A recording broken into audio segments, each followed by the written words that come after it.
HBO's brand new horror series, Welcome to Derry, based off Stephen King's hit novel It, is back with its second episode. An episode filled with some absolute nightmare-fuel scenes, as slowly we are beginning to see the story and mysteries of this season begin to unravel, as we get a closer look to the origins of Pennywise the Clown. Hello everyone, I'm Finn. Welcome back to Finn Films. In today's video, I'm going to be breaking down everything we learned from Welcome to Derry episode 2. From all of the little Easter eggs and references, as well as obscure characters like popping up from the It series in this episode. As well, we're just going to be discussing and reacting to all of the absolutely horrifying scenes, as well as the new information we learned from this episode. For example, like this new character Dick possibly possessing the Shining, Major Hanlon apparently not being able to feel fear, as well as a major significance being placed on certain moments from Pennywise's past in Derry, like the deadly shootout of the Bradley gang.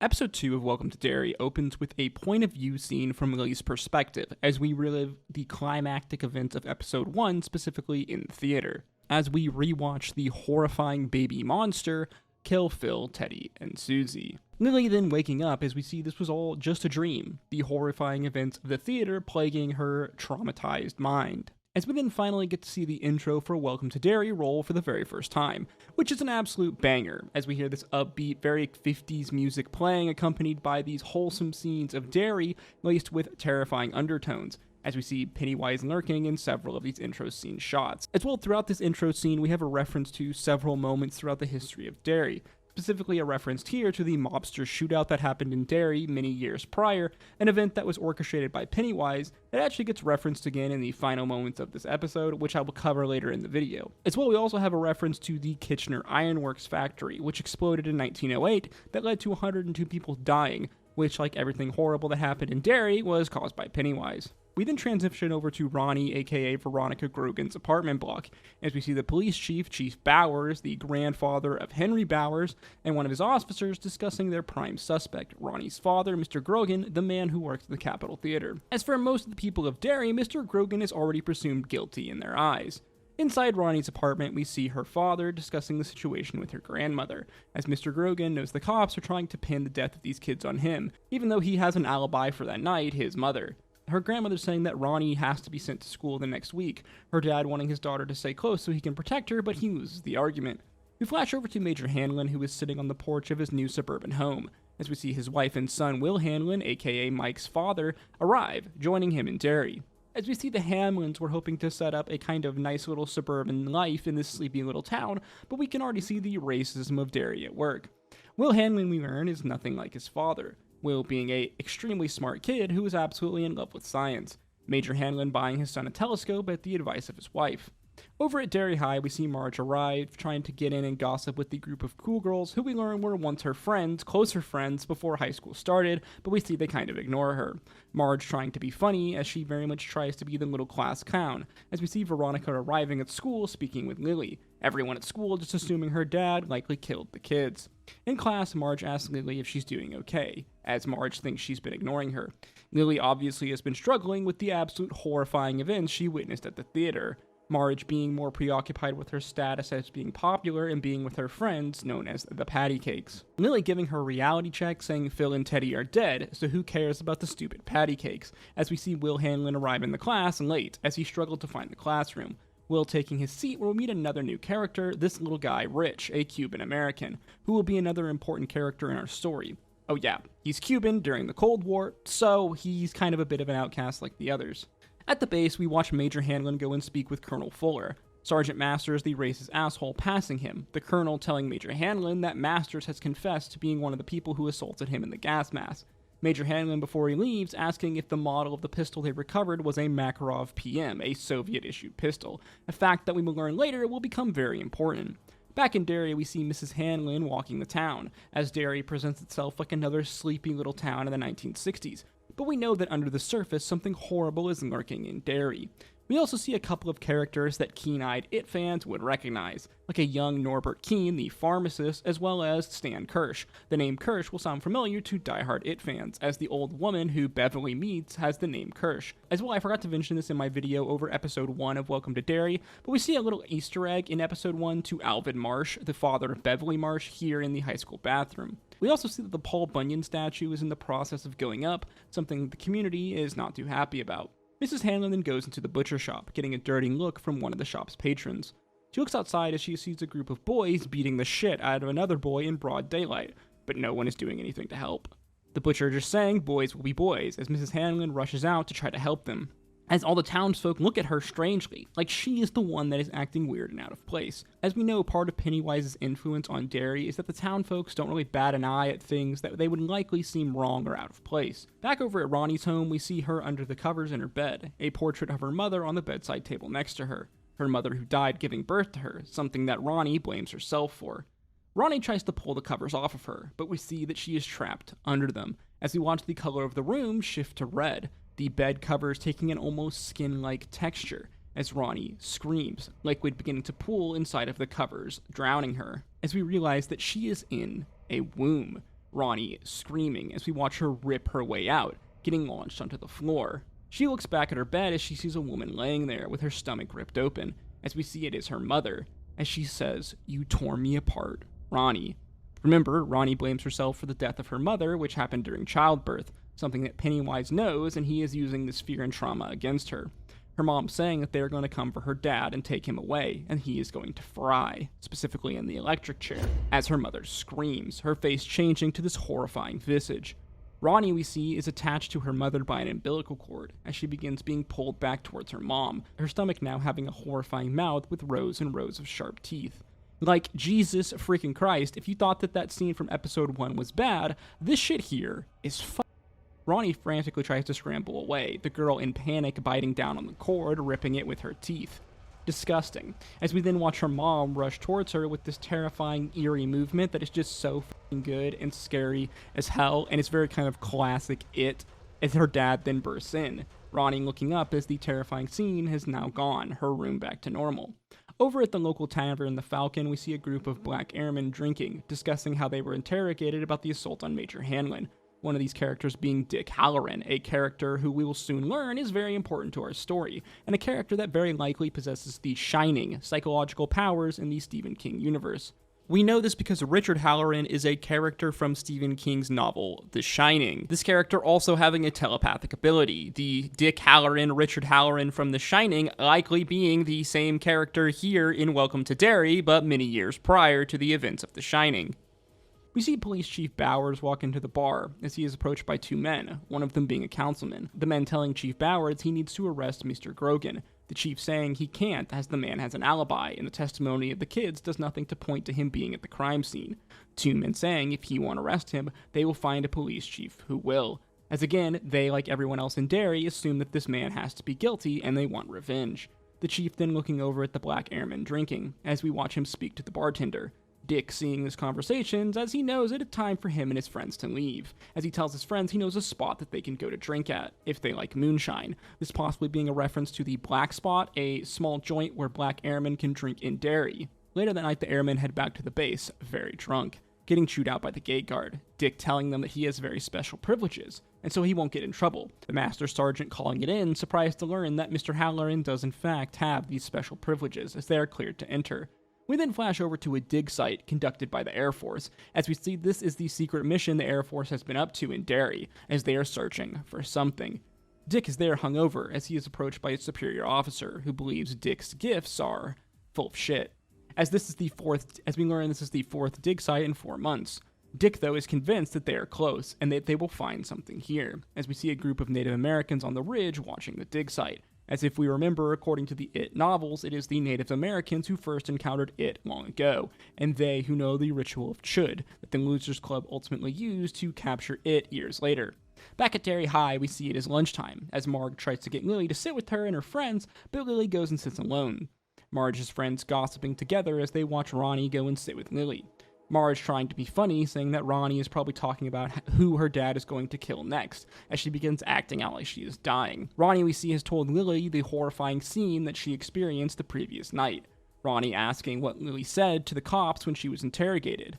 Unlike what Lilly told Ronnie, she did not in fact tell the cops a monster came out of the screen, as Lilly is terrified of being sent back to Juniper Hill Asylum, and seeing as the town all thinks that she is crazy, she knows what it would sound like if she started talking about a giant killer baby. Ronnie, though, is having none of this, as is her father's life on the line, the girl screaming out that this is some bullshit, a teacher giving her detention. Out in the hallway, we see Will Hanlon eating lunch, sitting on the ground. The boy Rich in his band uniform is across from him, as the two boys begin to chat. Their talk being interrupted by Marge and her friends, who walk by, Rich stopping mid-sentence and staring at Marge, as the boy is completely infatuated by her. After they leave, the two boys continue to talk when another boy comes out of a room, lighting a stink bong and throwing it down the hall. Will getting up and running away as it blows up. Will then running into a teacher, as he gets blamed for setting off the stink bomb. Back in town, Mrs. Hanlon goes to the second-hand antique store where her husband purchased a telescope. We see Will and Ronnie have gotten detention together. Ronnie thinking Will is strange for wanting to learn about science in his own spare time. As the two look out the window, we see that the police have taken Lilly out of the school. We then move over to the police station where we see Chief Bowers questioning Lilly once again. Bowers questioning Lilly to give him the answers that he wants, to say that Ronnie's dad was there that night at the theater. The chief saying that if it's true Ronnie's dad wasn't there, then it wouldn't look good for Lilly, as everyone knows she spent time at Juniper Hill. The chief even threatening to send her back to the asylum again. As we then flash over seeing the police officers arresting Mr. Grogan, as whatever Lilly told them seemingly was enough to arrest the man. Ronnie realizing this as she rushes over to Lily's house in the middle of the night, banging on the door. Lily's mom answering as Lilly is behind her on the stairs, Ronnie yelling at her. Lilly pleading with her, saying that the chief tricked her, as Lilly mom closes the door on her face. Over at the base we see Sergeant Masters in a cell, as he is visited by Major Hanlon. Hanlon pulling out his own Makarov PM pistol he got from his time in a North Korean POW camp, as he places the gun and a loaded magazine down in front of Masters. Hanlon saying that this gun is notorious for being hard to load, but the man who pulled the gun on him that night loaded it first try, like he knew how to handle it. Hanlon suspecting that Masters was not in fact the man who held the gun that night, and he doubts that he was even there at all. Hanlon antagonizing Masters, who picks up the gun and who repeatedly fails to cock the pistol back, proving to Hanlon that he was in fact not even there, but he is taking the fall. The question is why. Hanlon then goes and visits with the general, telling him that Masters is innocent and he plans to file an investigation. Here the general reveals what really happened that night, that it was in fact a test for him set up by the general, as the general wanted to know if his brain injury in South Korea was true, as it is hinted that the Major's brain injury has made it to where he doesn't feel fear, something that would be pretty helpful when encountering a being like Pennywise who feeds on fear. The general telling Major Hanlon he needs a man of his skills for a special operation. We then flash over to Lilly, who is going to the local supermarket doing some shopping for her mom, as some of the patrons glance at her, knowing her reputation around the town. Lilly begins walking up and down the aisle as strange things begin to happen. We see the aisles close in behind her, some of the patrons creepily watching her from behind, one of them even following her closely, whispers calling out to her, saying she is crazy, she will never leave here, and that she has lost her marbles, as the aisles become like a maze, Lilly getting more and more panicked.